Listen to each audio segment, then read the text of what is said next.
കൂട്ടുകാരെ, ഞാൻ പറയാൻ പോകുന്ന കഥയുടെ പേരെന്തെന്നറിയാമോ? ചക്ക.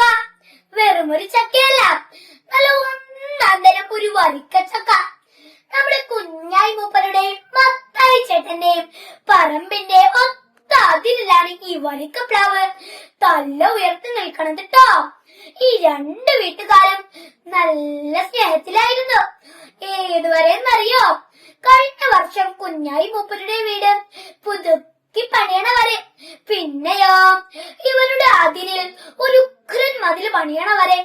ഈ മതിൽ പൊങ്ങിയേ പിന്നെ വീട് നീട്ടി വലുതാക്കി. പിന്നെ നല്ല സ്നേഹത്തിലുണ്ടായിരുന്ന രണ്ട് വീട്ടുകാരും നല്ല ശത്രുതയിലായി. ഇപ്പോഴെന്താ കഥ? ചക്കക്കാലമായാൽ ചക്ക വീണ് മതിൽ കേടായി, ഓട് പൊട്ടിയെന്നും പറഞ്ഞു വഴക്ക്. ഇനി ചക്കക്കാലം കഴിഞ്ഞാലോ പ്ലാവിൽ നിന്ന് ഇല ചാടി, കൊമ്പ് ചാടി എന്നും പറഞ്ഞു വഴക്ക്. എന്തായാലും വഴക്കിനൊരു കുറവുമില്ല. ഇന്നിപ്പോ രാവിലെ തന്നെ ഒരു ചക്ക വീണ് നമ്മുടെ കുഞ്ഞായിന്റെ വീടിന്റെ 5 ഓടാണ് പൊട്ടിയത്. കുഞ്ഞായി കാലിളകാൻ വേറെ വല്ലതും വേണോ? നേരെ രാജാവിന്റെ അടുത്ത് ചെന്ന് പരാതി പറഞ്ഞു. രാജാവ് ഒരു മണ്ട ശിരോമണിയാണ്. മൂപ്പരാ അപ്പൊ തന്നെ മത്തായിയെ പിടിച്ചു കെട്ടി തുറങ്കിലടക്കാൻ ഉത്തരവിട്ടു. പേടിച്ചു പോയ മത്തായി രാജാവിനോട് താണു കേണു പറഞ്ഞു, രാജൻ, അടിയനോട് പൊറുക്കണം. അടിയനല്ല ഓട് പൊട്ടിച്ചത്. എന്റെ അതിരിൽ കാഴ്ച നിൽക്കണ ഒരു പ്ലാവുണ്ട്. ആ പ്ലാവും ചക്കയുമാണ് ഓട് പൊട്ടിച്ചത്. കേട്ട പാതി കേൾക്കാത്ത പാതി രാജാവിന്റെ മണ്ടന്മാരായ ഭടന്മാർ വലിയൊരു കയറും കൊണ്ട് പ്ലാവിനെയും ചക്കയെയും കെട്ടിമുറുക്കി കൊണ്ടുവന്നു. വന്ന ഉടനെ പ്ലാവ് കൊമ്പുകൾ താഴ്ത്തി നിന്നു. എന്നിട്ട് പറഞ്ഞു, രാജൻ, അടിയനൊരു പാപം വരിക്കപ്ലാവ്. വർഷാവർഷം പൂക്കാതിരിക്കാനും കായ്ക്കാതിരിക്കാനും എനിക്കാവില്ലല്ലോ. ഈ നിൽക്കുന്ന ചക്കയാണ് ഓട് പൊട്ടിച്ചത്. അടിയനല്ല. അടിയനെ വെറുതെ വിടണം. പ്ലാവ് എന്ന് പറഞ്ഞു കഴിഞ്ഞതും വരിക്കച്ചക്ക ഉണ്ടല്ലോ ഉരുണ്ടുരുട്ട് വന്ന് രാജാവിനോട് പറഞ്ഞു, അയ്യോ രാജൻ, അടിയൻ നല്ല ഓട് പൊട്ടിച്ചത്. അടിയൻ ഇങ്ങനെ മൂത്ത് പഴുത്ത് നിൽക്കായിരുന്നു. അപ്പോ അതുവഴി വന്ന ഒരു അലമ്പൻ കാറ്റാണ് എല്ലാത്തിനും കാരണക്കാരൻ. ആ അലമ്പൻ കാറ്റേ ഇങ്ങടുത്തതാ ഇങ്ങനെ കുഞ്ഞായിന്റെ പെരപ്പുറത്തേക്ക് ഒറ്റയിടൽ. അങ്ങനെയാ ഓട് പൊട്ടിയത്.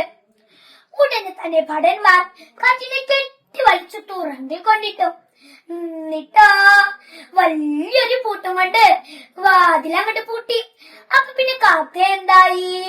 കഥയിൽ കഴമ്പില്ലാതായോ? ഇല്ലേ ഇല്ല. കാറ്റിനെ തുറങ്കിലടച്ചതും മന്ത്രിമാർ, മണ്ടശിരോമണി രാജാവ്, പരിചാരകർ, ഭടന്മാർ എല്ലാവരും ചുമക്കാൻ തുടങ്ങി. ശ്വാസം കിട്ടാതെ കുഴങ്ങി. രാജാവ് മരണപ്രായത്തിൽ വിളിച്ചു, മന്ത്രിയാരെ, എന്താണിത്? ഇത് പറഞ്ഞു കളഞ്ഞതും രാജാവ് ക്ഷീണിതനായി നിലത്തിരുന്നു. അപ്പോൾ അവിടെ ഒരു ചിരി മുഴങ്ങിക്കേട്ടു. രാജാവ് ചോദിച്ചു, ആരാണത് നാം പ്രയാസപ്പെടുമ്പോൾ ചിരിക്കണത്? മന്ത്രിയാർ ചുമച്ചുകൊണ്ട് പറഞ്ഞു, നമ്മൾ തുറങ്കിലടച്ച കാറ്റാണ് ചിരിച്ചത്. ഇത് കേട്ടതും രാജാവ് കോപത്തോടെ പറഞ്ഞു, കാറ്റിനെ ഹാജരാക്കി. തുറങ്കിൽ നിന്ന് മോചിതനായ കാറ്റ് പുറത്തേക്ക് വന്നു. കാറ്റ് വന്നു നിന്നപ്പോ അവിടെ നിന്ന എല്ലാവരുടെയും ചുമ നിന്നു. ശ്വാസം നേരെയായി. എല്ലാവരും ആശ്വാസത്തോടെ എഴുന്നേറ്റു. അപ്പോൾ കാറ്റ് ഒന്നും കൂടെ ചിരിച്ചു. മണ്ടൻ രാജാവേ, എന്നെ തുറന്നു വിട്ടില്ലെങ്കിൽ ഇവിടെ ഒരു ജീവനും ബാക്കിയുണ്ടാവില്ല. ഉടനെ മന്ത്രിയാൾ കൂട്ടിച്ചേർത്തു, സത്യമാണ് രാജൻ. രാജാവിന് തന്നെ തെറ്റു മനസ്സിലായി. കാറ്റിനെ തുറന്നു വിടാൻ ഉടനെ ഉത്തരവിട്ടു. അപ്പോൾ കാറ്റ് പറഞ്ഞു, സന്തോഷമുണ്ട് രാജൻ. ഞാൻ പോണ വഴിയിൽ ഇഞ്ഞും ചക്കയും മാങ്ങയും പ്ലാവും മാവും ഒക്കെ ഉണ്ടാവും. ചിലപ്പോ മേൽപ്പുറത്തേക്ക് ചാടിയും വരും. അതിനെ കാറ്റ് പതുക്കൊന്ന് നിർത്തി.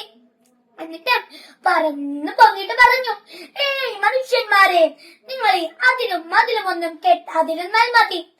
ഇതും പറഞ്ഞ് കാറ്റ് ഉയരത്തിലേക്ക് പറന്നു. അതിരുകളില്ലാത്ത ആകാശം തേടി, അതിരുകളില്ലാത്ത മനസ്സു തേടി കാറ്റ് യാത്ര തുടർന്നു. നന്ദി, നമസ്കാരം.